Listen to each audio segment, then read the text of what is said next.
Super star Krishna గారు నటించినటువంటి 300లకు పైగా చిత్రాలు ఒక్కొక్క సంవత్సరంలో ఒక్కొక్కటి రిలీజ్ అవుతూ ప్రేక్షకులకు ఎంతో ఆనందాన్ని పంచి ఫ్యాన్స్కి ముఖ్యంగా పరమానందం పంచినటువంటి సంవత్సరాల జాబితా కనుక తీస్తే 1995 ఒకటిగా చెప్పొచ్చు. కృష్ణ గారి 300వ సినిమా రిలీజ్ అయిన సంవత్సరము. అలానే దానికి ముందు నెంబర్ 1 అమ్మ దొంగ 2 హిట్లతో ఆయనలోని ఒక పునర్యవ్వనం, అంటే 50 ఏళ్ళ తర్వాత తిరిగి పునర్యవ్వనం వస్తుంది అని చెప్పేసి అంటూ ఉంటారు. దానికి తగినట్లుగానే కృష్ణ గారు అప్పుడు 94లో హిట్ కొట్టడం మీద ఎన్టీఆర్ గారికి సూపర్ స్టార్డమ్ అనేది 50 ఏళ్ళ తర్వాత వచ్చింది. అలానే హాలీవుడ్లో కూడా అలానే వచ్చింది. ఇప్పుడు నాకు కూడా తిరిగి నేను పాత పునర్వైభవాన్ని పొందాను అని చెప్పిన సంవత్సరాలు ఇవి. 95 ఏప్రిల్ 22 విడుదలైనటువంటి సూపర్ మొగుడు అనే సినిమా గురించి ఇప్పుడు మనం మాట్లాడుతున్నాం. కృష్ణ గారు, రమ్యకృష్ణ హీరోయిన్లుగా నటించినటువంటి సినిమా ఇది. దీని తర్వాత పెళ్ళాల రాజ్యంలో కూడా ఆమెతో కలిసి నర్తించారు. దీనికి ముందు కూతురుగా పరమశివుడు అనే ఒక సినిమాలో కృష్ణ గారికి కూతురుగా రమ్యకృష్ణ నటించారు. కిర్రాయి గూండా అని 7 ఏళ్ల పాటు చిత్రీకరణ పూర్తి చేసుకున్న సినిమాలో కూడా జంటగా నటించారు. అది లెక్క పెడితే మనకి ఇది 2వ సినిమా అవుతుంది.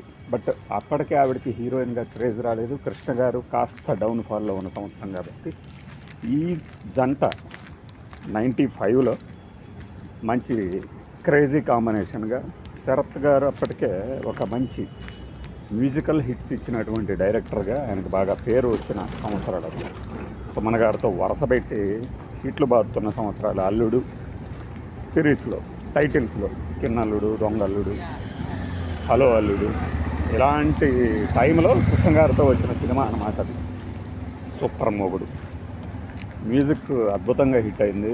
మా దోస్తుకి సంబంధించిన మామ, ఆయన వేరే హీరో ఫ్యాన్ అయినా కూడా కృష్ణ గారి ఈ పాటలు చాలా నచ్చి తన సెట్లో ఇవి పెట్టుకొని రోజు దడదరలా ఆడిచ్చాడు అని మా దోస్తు చెప్పేవాడు. ఇక సినిమా రిలీజ్ సంగతి వస్తే, ఈ సినిమా రిలీజ్ అయినప్పుడు మేము డిగ్రీల్లో ఉన్నాము. సమ్మర్ వెకేషన్స్కి ఒక మంచి సినిమా అని మా ఫ్రెండ్స్తో కలిసి వెళ్ళడం జరిగింది. ఈ సినిమా షో పడుతున్నప్పుడు ఫస్ట్ షోకి వెళ్ళడం జరిగింది. మామూలుగా అయితే మార్నింగ్ షోనో మ్యాట్నీనో వెళ్ళేవాళ్ళం. బట్ ఆ రోజుతో ఎగ్జామ్స్ పూర్తవడంతో ఫస్ట్ షోకి వెళ్ళడం జరిగింది. మా వెనక వరుసలో ఉన్న ఒక వ్యక్తి, ఈయనకన్నా శోభన్ బాబు అందంగా ఉంటాడబ్బా అనడము. ఆ తర్వాత లేదు కృష్ణ గారు భలే ఉన్నారు, శోభన్ బాబు అందమేమో కానీ కృష్ణ గారు ఇంత యంగ్గా, ఇంత చలాకీగా ఫైట్స్ అయితే మాత్రం ఆయనైతే చేయలేకపోతున్నాడు అనే కామెంట్ కూడా వినడం జరిగింది. అప్పట్లో మాకు కృష్ణ గారి అభిమానిగా ఒక చైర్ వేసేవాళ్ళు ఎక్కడికి వెళ్ళిన థియేటర్లో. అంటే ఇదేదో థియేటర్ యాజమాన్యం వాళ్ళు మరొకళ్ళు కాదు, ప్రతి సినిమాకి మనము వెళ్ళటము, అలా మిగిలిన వాళ్ళు కనబడటము, ఆ కనబడిన క్రమంలో మీరు అభిమాని కాబట్టి మీరు కూర్చోవాలి అని చెప్పేసి సరదాగా విట్టెడ్ లాగా ఒక చైర్ ఇచ్చేసేసి వాళ్ళు వేరే చైర్లో కూర్చునేవాళ్ళు. అట్లా ఫస్ట్ షోకి ఈశ్వర మహల్లో చూడటం జరిగింది. ఈశ్వర మహల్ కెపాసిటీ చాలా పెద్దది. నర్సరావుపేటలో నెల రోజులు ఆడినట్లుంది. మంచి పాటలు. కథాంశం విషయానికి వస్తే అప్పటిదాకా 2-3 కథలు ఇలాంటివి వచ్చిపోయినాయి కూడా. తన తాత లేదంటే తండ్రి ఆస్తి కోసమని చెప్పేసి ఒక దొంగ పెళ్ళి చేసుకోవడం, ఆ తర్వాత దొంగ మొగుడే అసలు మొగుడిగా మారడం, ఇది కథ. అయితే మధ్యలో విలన్లు, ఆ విలన్లని ఎలా హీరో తుతముట్టించి సూపర్ మొగుడు అనిపించాడు అనేది టైటిల్ జస్టిఫికేషన్ చివరిలో ఉంటుంది. అన్నపూర్ణ గారు, నిర్మలమ్మ గారు, గోముఖంగా సత్యనారాయణ గారు నీ వాయిస్ రికార్డ్ చేస్తా అనే వాయిస్తో మహేష్ ఆనంద్ విలన్లుగా కనిపిస్తే, దివ్యవాణి ఒక సాంగ్కి, స్పెషల్ సాంగ్కి నత్తనశాల అనే ఒక లైన్తో ప్రారంభం అవుతుంది ఆ పాట. ఆ డాన్సర్ షీల, ఆవిడ క్యారెక్టర్ పేరు. ఈ డాన్సర్ షీల మర్డర్ కేసులో కృష్ణ గారిని అరెస్ట్ చేసి జైల్లో ఉంచుతాడు. అదే ప్రారంభ సన్నివేశాల్లో కనిపిస్తుంది. ఇక్కడ మన సాయి భాస్కర్ గారు చాలా సినిమాలకి డబ్బింగ్ ఆర్టిస్ట్గా పనిచేసిన ఆయన, విలన్లకి, రాజకృష్ణమూర్తికి, అలానే అప్పట్లో విలన్లు, నాజర్కి, వీళ్ళందరికీ డబ్బింగ్ ఆర్టిస్ట్ ఆయన ఇందులో జైలర్గా కనిపిస్తారు. జైలర్ కొడుకుని కాపాడతారు కృష్ణ గారు. కాపాడినప్పుడు ఏంటి సత్యం నువ్వు ఇంత మంచివాడివి హత్య చేసి జైలుకు వచ్చావంటే నేను నమ్మలేకుండా ఉన్నాను సత్యం అనడము. అప్పుడు ఆయన కథ చెప్తాడు. అయితే ఇందులో భాగంగానే తాను జైలులో శిక్ష అనుభవిస్తున్నటువంటి ఖైదీని పెళ్లి చేసుకుంటే ఆస్తి చక్రవర్తి గారు ఇందులో మ్యూజిక్ డైరెక్టర్ చక్రవర్తి గారి మన వారసురాలిగా రమ్యకృష్ణ గారు తన ఆస్తి కోసం అని చెప్పేసి పెళ్లి చేసుకుంటేనే ఆస్తి ఇస్తాను, ఆస్తిని రాసిస్తాను, ఆస్తిని మీకు అప్పచెప్తాను అని వీలునామాలో ఉండటంతో దానికోసం అని చెప్పేసి ఆమె ఆల్రెడీ చనిపోవడానికి సిద్ధంగా ఉన్న వాళ్ళని చేసుకుంటే సరిపోతుందని ఒక చావు తెలివితేటలతో కృష్ణ గారిని పెళ్లి చేసుకుంటారు. కృష్ణ గారిని ఎలా ఒప్పిస్తారంటే చావుకు దగ్గరగా ఉన్న ఒక యువతని పెళ్లి చేసుకోండి, ఆవిడకి ఒక అంటే భర్త పుణ్యస్త్రీగా వెళ్ళిపోయినటువంటి సుఖం దక్కించండి అన్నట్లు ఆయన్ని మభ్యపెడతారు. వీళ్ళిద్దరూ ఆయన జైల్లోంచి రిలీజ్ అయ్యి ఈవిడేమో తన ఫ్రెండ్స్తో షికార్లు చేస్తున్న సమయంలో ఒక శ్మశానం దగ్గర తారసపడతారు. ఆ సన్నివేశం చాలా బాగుంటుంది. రాజరాజేశ్వరి విలాస కాఫీ క్లబ్ ఆ సినిమా కూడా దాదాపు ఒక 50 ఏళ్ళు అయింది రిలీజ్ అయ్యి.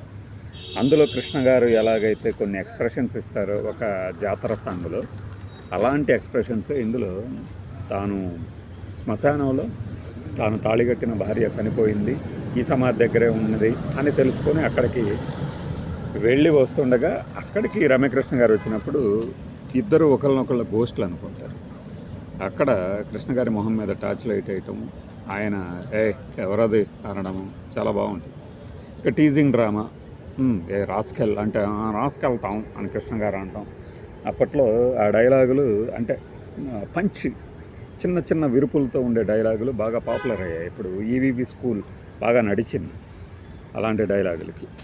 సో దివాకర్ బాబు గారు అనుకుంటా మరి, లేకపోతే ఇంకెవరన్నా రాసి ఉంటారు. మంచి పాటలు, మంచి మాటలు. బట్ ఏంటంటే కృష్ణ గారి నెంబర్ 1తో వచ్చినటువంటి ఇమేజ్ని కొనసాగించడానికి తీసుకున్న ఒక routine formula cinema. Kamineni Prasad గారని ఈయన కృష్ణ గారితో దానికి ముందు అంటే 95కి ముందు 20 ఏళ్ల క్రితం ఆయనతో కృష్ణ గారితో ఇంటింటి కథ అనే ఒక సినిమా తీశారు. మీకు యూట్యూబ్లో ఉంటుంది, చూడండి. అది చంద్రకళ గారు, సత్యనారాయణ, కృష్ణ గారు, అంజలిదేవి వీళ్ళు ఉన్నారు. ఆ సినిమా తీసిన ప్రొడ్యూసరు తిరిగి కృష్ణ గారితోనే తీయాలని 20 ఏళ్ల తర్వాత తీసిన సినిమా అది. ఆయనే మన నాగేశ్వరరావు గారితో ఒక 20 ఏళ్ల నుంచి ఆగిపోయిన సినిమాని రిలీజ్ చేస్తానని చెప్పి మొన్న మధ్యదాకా కూడా తిరిగి ప్రతిబింబాలనుకుంటా ఆ సినిమాని కూడా రిలీజ్ చేశారు ఆ నిర్మాత. ఇక మధ్యలో మహేష్ ఆనంద్ తన నెంబర్ 1 తాలూకు శాడిస్ట్ విలనిజాన్ని కొనసాగించారు. ఇందులో మధ్యలో ఈ కామెడీ కోసం అని చెప్పేసి సుధాకర్ గారు చేసే కొన్ని చిలిపి ప్రయత్నాలు నవ్విస్తాయి. అలానే ఇందులో ఉపకథలాగా ఎల్బి శ్రీరామ్ గారు కనిపిస్తూ ఒక ట్రాక్ ఉంటుంది. అది ప్రేమ గుడ్డిది అని చెప్పేసి మల్లికార్జునరావు గారు కీచుగొంతు అంటే ఆడగొంతుతో ఉన్న మగాడైతే బ్రహ్మానందం గారు కళ్ళకి గంతలు కట్టుకొని ప్రేమ గుడ్డిది అంటారు కదా, నేను అలానే ప్రేమిస్తానని చెప్పి ఈ కీచుగొంతు మల్లికార్జునరావు గారిని పెళ్లి చేసుకుంటానంటారు. అక్కడ ఆయన చెల్లెలతో పెళ్లి చేస్తారు. అది ఒక కామెడీ ప్రహసనం. ఇదంతా ఏంటంటే కృష్ణ గారి కాస్ట్యూమ్స్ కానీ ఆ పాటలు కానీ ఆ రోజులు అప్పట్లో కృష్ణ గారు ఎలాగైతే తన ఫ్యాన్స్ని బాగా మెప్పించగలిగారు, ఉర్రు తొలగించారు అనే కోవలో వచ్చినటువంటి సినిమా అన్నమాట సూపర్ మొగుడు. టైటిల్ జస్టిఫికేషన్ చివరిలో ఉంటుంది. ఈ మధ్యలో మనకి ఇదే తరహాలో వచ్చినటువంటి ఒక సినిమా ఉన్నది, అదే వారేవా మొగుడా. సేమ్ అంటే ఒక జనరేషన్లో అందరు హీరోలు అన్ని సినిమాలని తీస్తారు, అంటే ఒకే రకమైన కథతో. ఇలాంటి కథతోనే శోభన్ బాబు గారు చేశారు, మన చిరంజీవి గారిది మొగుడు కావాలి అనే ఒక సినిమా ఉంది. ఇలాంటివన్నీ ఏంటంటే ఒక జనరేషన్లో ఉండే హీరోలందరూ ఒకసారైనా ట్రై చేసే కథలు. కృష్ణ గారు ఇలాంటివి 1-2 చేసి ఉంటారు. సూపర్ మొగుడు అందులో ఒకటి. రమ్యకృష్ణ గారితో పోటాపోటీగా గ్లామర్ కానీ డ్యాన్స్ కానీ చక్కగా గ్రేస్ఫుల్ మూమెంట్స్ ఇవ్వడంలో సక్సెస్ అయ్యారు డ్యాన్స్ డైరెక్టర్లు. సుచిత్ర, డికేఎస్ బాబు వీళ్ళందరూ చేసినట్టున్నారు. బృందా గారు కూడా.